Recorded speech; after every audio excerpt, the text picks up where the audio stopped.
First of all, I would like to welcome all of those who are going to participate as speakers to this conference, and all those who are going to be just participants, and all those that will follow the conference in the future.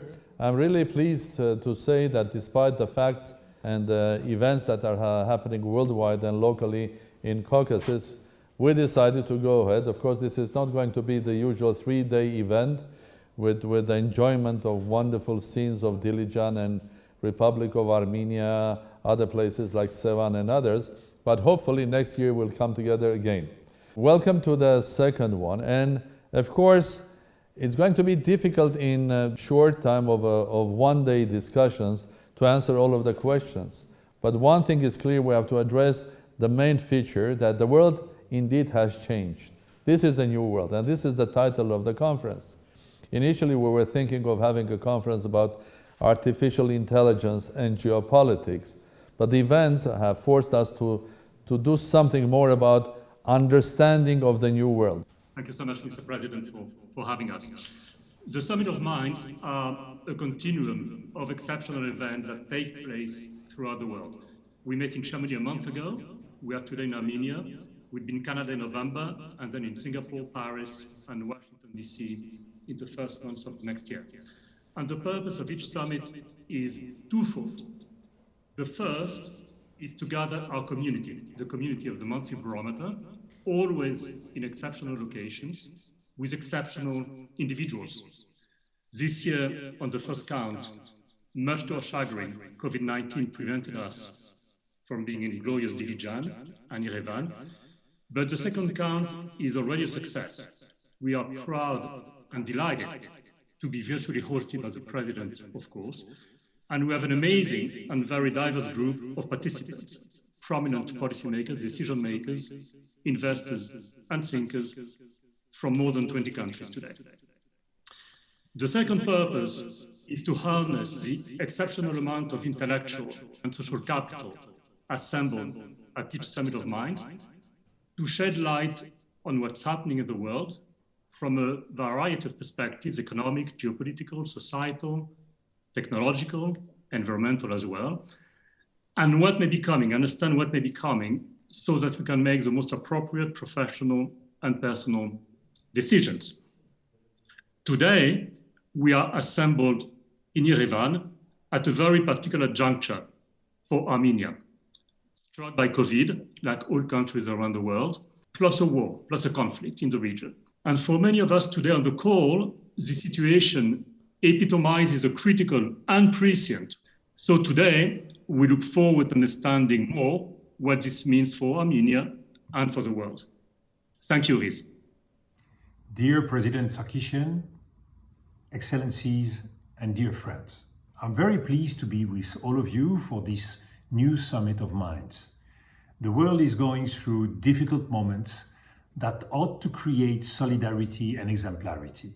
But on the contrary, we can see at all levels a rise of tensions, growing nationalism, starting with the situation in your own region threatened by the ambitions of Azerbaijan and Turkey, choosing the logic of force and confrontation. I wish to renew to the people of your country my sincere friendship and express the willingness of France with Europe, as shown by President Macron, to contribute to a peaceful solution. We are in a time of pain, of fear, and difficulties. Only together, united, we may be able to address the global and unprecedented issues of our world. This is a time for coordinated vision and initiative. Thank you very much. Dear Mr. President, esteemed guests of the Summit of Minds, Armenia 2020, I would like to express my sincere gratitude to the President of the Republic of Armenia, Armեն Սարգսյան, for inviting me to such a momentous international event, which is taking place at such a difficult time today. Knowing the tragedy that is unfolding in the South Caucasus now, I would like to express my hope for a quick and peaceful resolution to the conflict.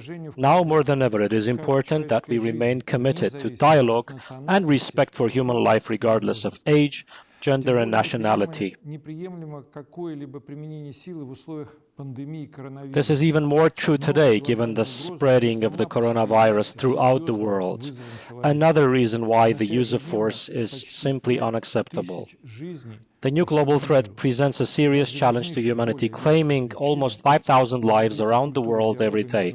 Surely this is reason enough to develop a culture of dialogue between peoples and search for consensus solutions. So, Your Excellency, Mr. President, dear friends and dear guests, I welcome you all to Armenia Summit of Minds. Unfortunately, we are meeting during difficult times. The world is going through a global pandemic, which already took more than 1 million lives and is nowhere near to a resolution. Armenia also experienced difficult times because of the pandemic, almost reaching its medical capacity around June.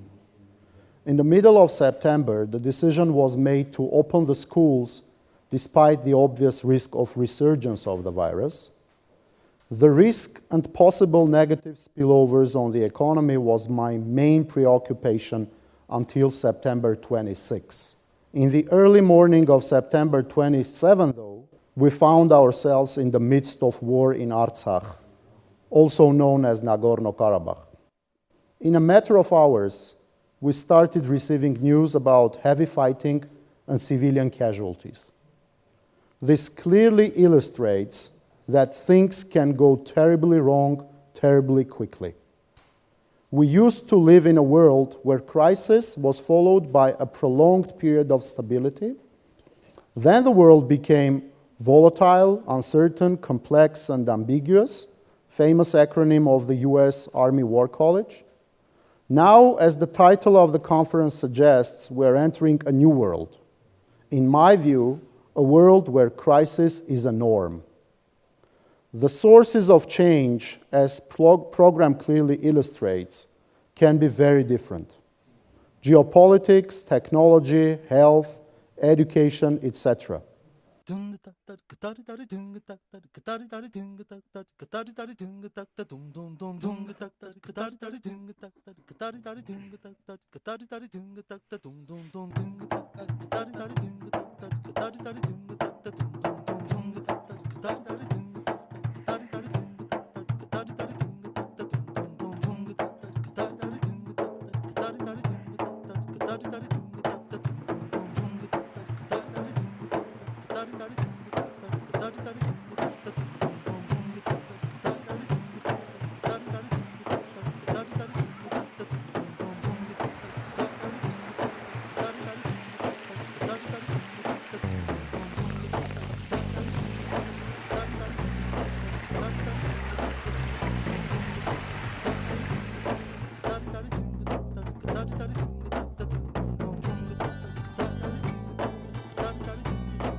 But I want just to focus on two events. One was C-19, as I said, the COVID.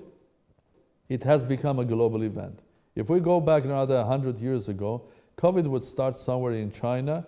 It will reach, well, for example, Europe maybe in 10, 15 years' time, and while it was reaching Europe, probably it will die. It will never reach the United States of America. Now, in this new world, because of its behavior, the first case maybe is in China, the second one is in Italy, and the third one is Argentina. So we have to accept that this is a world that will be changing everything. So the world is changing, and COVID is reminder that pay attention. It's not about only health and healthcare. It's not about virus, but it's about everything in our life. Even that C20 that I was mentioning, which is Caucasus 20, somehow is a result of a changed world.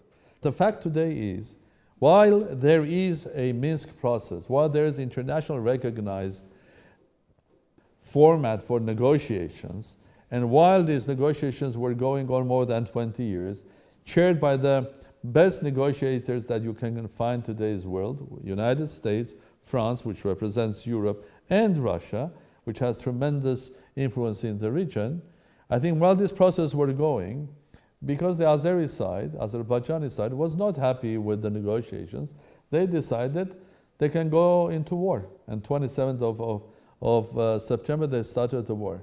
And the complication of this war is that it has included also inside this conflict, also Turkey, in many ways, starting from military up to the military airplanes, their drones and their advisors, their officers and generals, up to bringing into the region Islamic terrorists. So it completely changes from a small, more or less contained conflict that could have been resolved through negotiations under the auspices of OSCE and 3 co-chairs, has a potential of growing into something that will completely destroy the whole region. Imagine this conflict growing up, and there'll be other participants except Turkey, and making the scale of it huge, and making the whole thing uncontrollable. Not Syria, but this will be Syria multiplied to 10.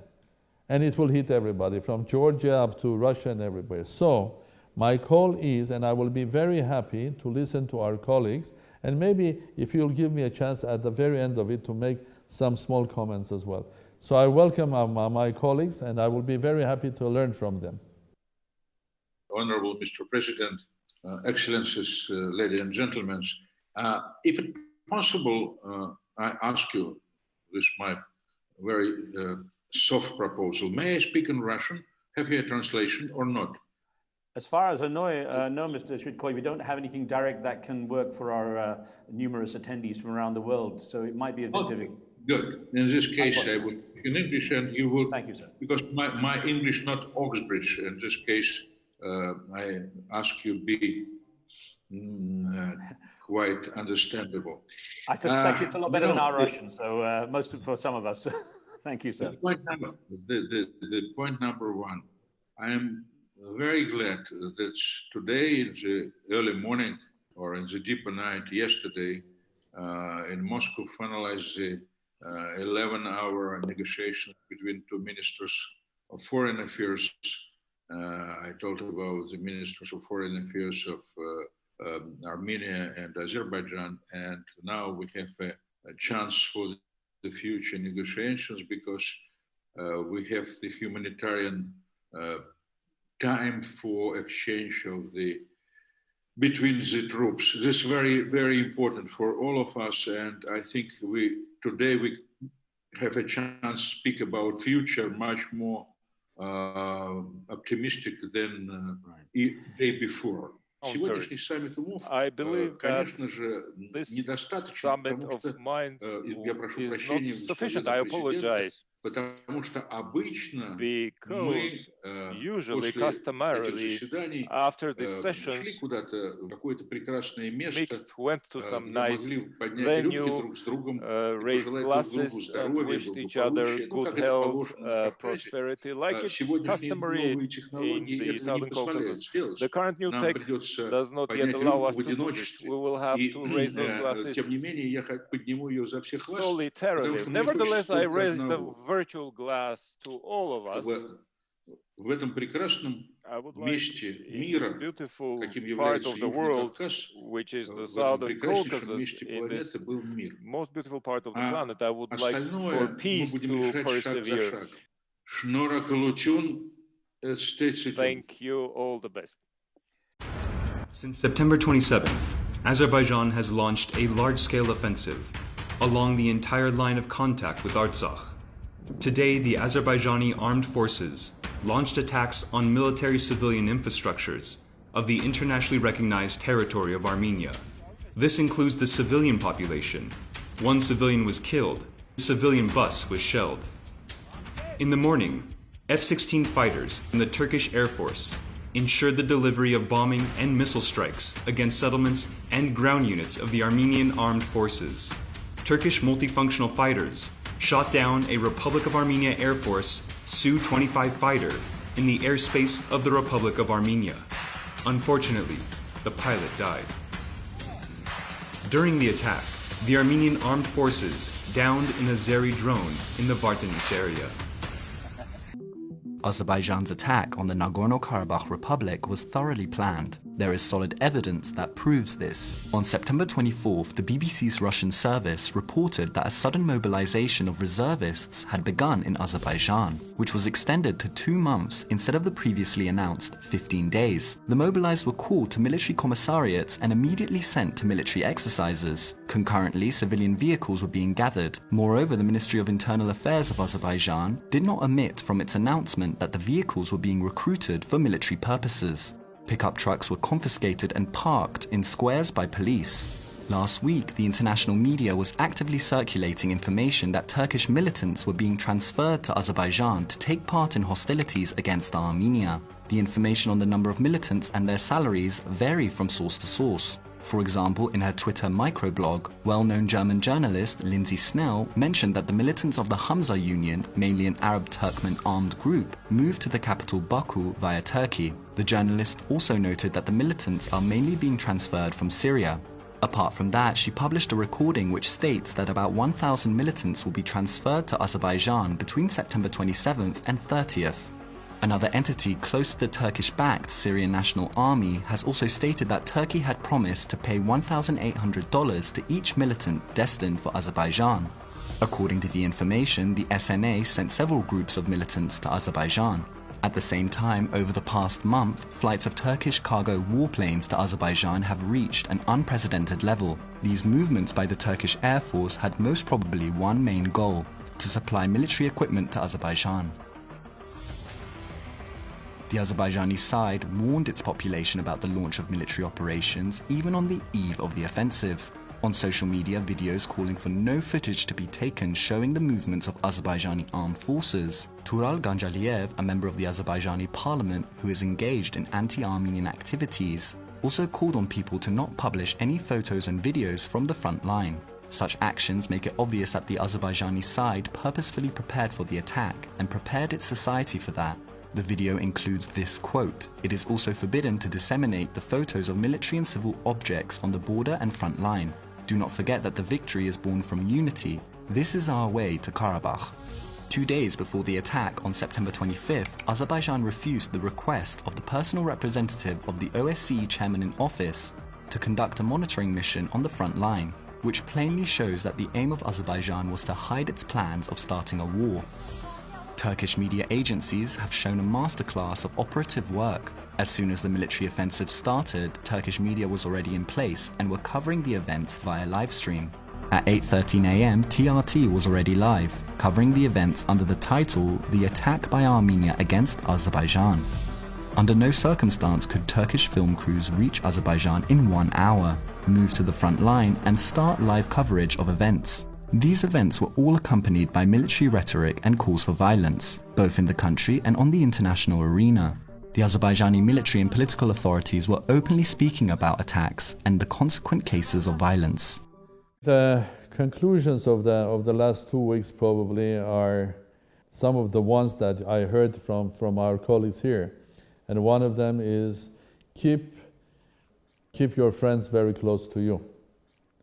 And the second conclusion that we saw there is that even with the 2 weeks of very hard battling, the Republic of Artsakh, the Nagorno-Karabakh people, which are very, very small unit, have shown that they cannot be beaten even by Azerbaijan, plus Turkey and plus the international terroristic groups, Islamic terrorists that were brought to the region.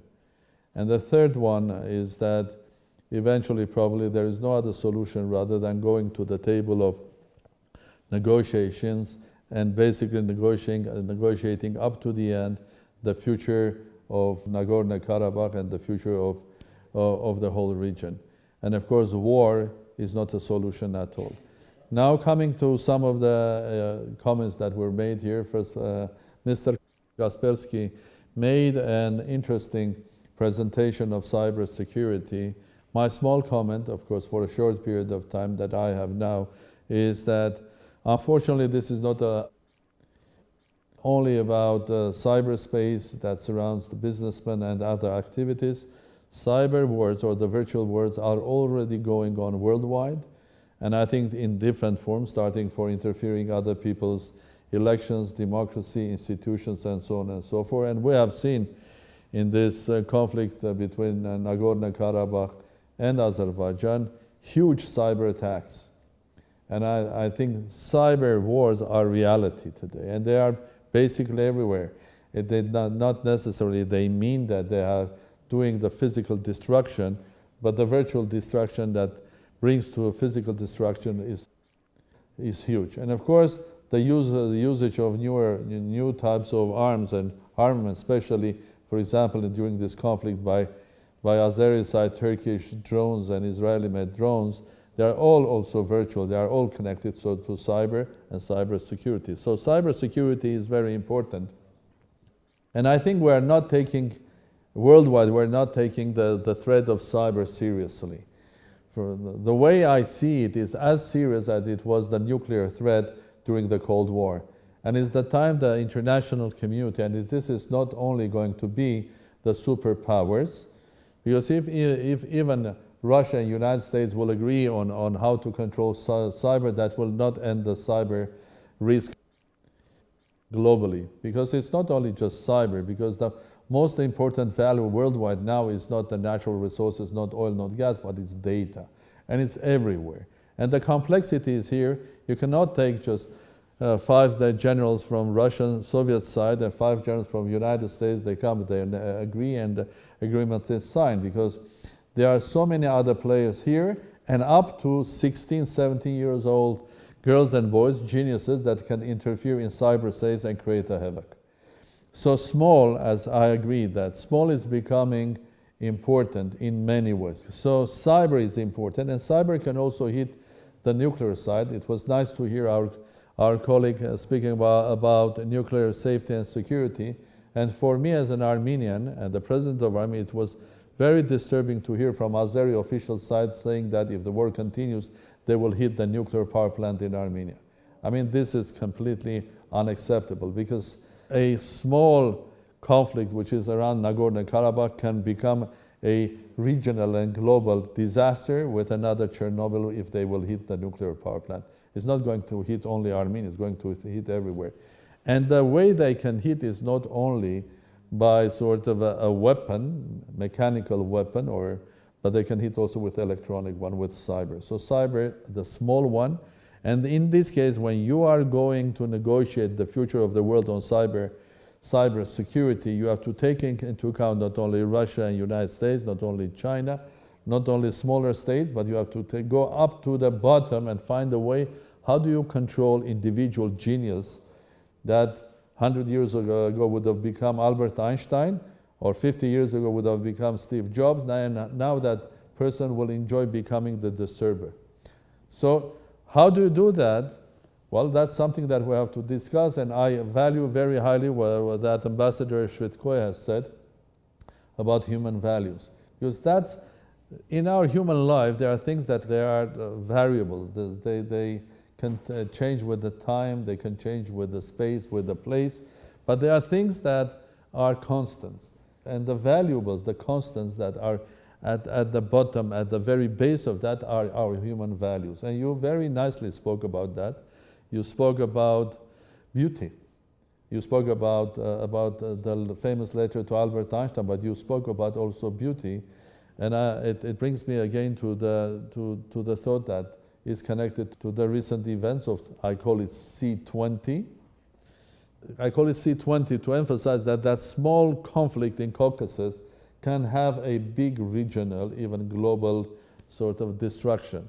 So when I think about it, I think about that beautiful country which is called Nagorno-Karabakh, Artsakh, and the beauty that you can see it, and then I see today the destruction of that.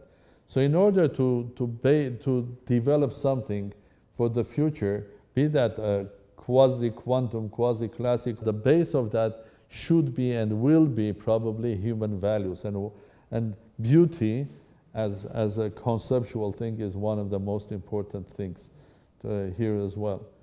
Well, I think at least we all recognize that the next world, the new world that we're going to face, or our children are going to face, is not going to be exactly the same that was 10 or 20 years ago. On the sort of a specific classical or conservative point of view of Professor Karaganov, it will change the big players and the others will continue more or less where they are. Or on the other day, or the other pole of this opinion, this is a world of uncertainties and new, and the big and the big and the small, they all will have their word and their influence on what is happening. Of course, the big will have big influence, but it doesn't mean that you can exclude the small. And the small goes not to the smaller states, but I mean, small goes, like in the cybersecurity case, to an individual. And here is where we come to the idea that eventually individuals and their groups will decide many things. Maybe it looks like philosophical, but I'm sorry, this is the new world that we are entering. And we have to put a lot of effort, discussions, conferences, in order to understand and bring each of our ideas and contribution in order to eventually define what is this new world going to look like. And I hope that our conference today had made a small step towards creating this debate worldwide, that what is happening to this world, how we are going to live tomorrow. Well, thank you, Reese.